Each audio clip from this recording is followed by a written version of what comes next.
Democrat politicians like Joe Biden have taken black voters for granted. They made you big promises before every election, and then the moment they got to Washington, they abandoned you and they sold you out.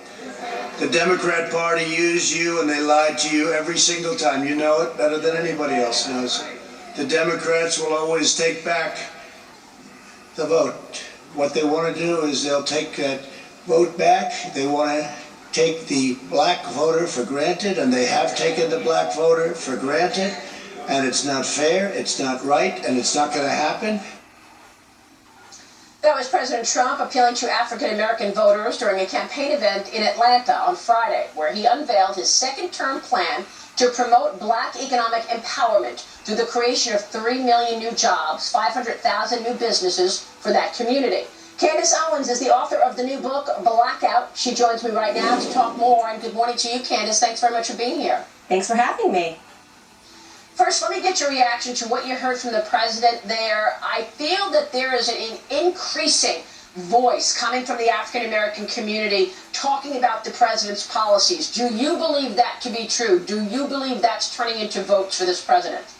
Absolutely, and I'll tell you one thing, those words that he uttered, black economic empowerment, those are terrifying words to the Democrat Party. They have worked tirelessly over the last 6 decades to ensure that that never happens. What the Democrats want is a black America that is dependent upon government policies, as in dependent upon welfare, right? This is why they love to push more handouts for black America. They do not want to see a black America that is actually empowered. They like black America screaming in the streets, rioting, looting, being pawns to help them get their officials elected when they do nothing to serve black communities. President Trump is doing the exact opposite, and it's problematic. Black Americans are seeing. You guys told us that if Trump got elected, this was going to be the end of black America. This meant that we were all going to be slaves again. Do you remember that rhetoric they were using, Maria, back in 2016?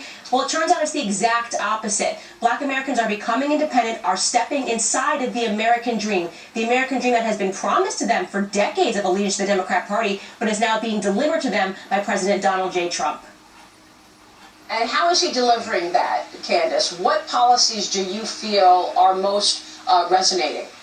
I want to say first and foremost, and it never got the attention that it should have gotten, his criminal justice reform package, which basically did years of injustice that was done to the black community by Democrat policies. Now you're seeing that he's saying, look, I'm going to inject money directly into black communities to incentivize black business owners to actually start their own businesses, right? That is what we need if we want to see a stronger black America. And I also want to be clear, Trump isn't just doing this for black America. Trump is not a person that sees race. He's doing this for all of America and is realizing that there is one portion of America, black Americans, that have been stuck inside of Democrat lies, Democrat deceit, Democrat politicians that do not want us to get ahead because we are their favored, oppressed horse to bet on every election cycle. What the Democrats want is they want black Americans to be permanently oppressed. They love us to be a permanent underclass because it secures them votes every 4 years. And things are changing. Wow.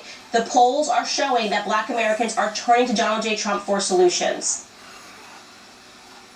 All right. Stay with us, Candice. I want to ask you about the pushback. For example, Michael Bloomberg and his moves in Florida. Stay with us. I'm talking with Candice Owens this morning. She's out with a new book, and her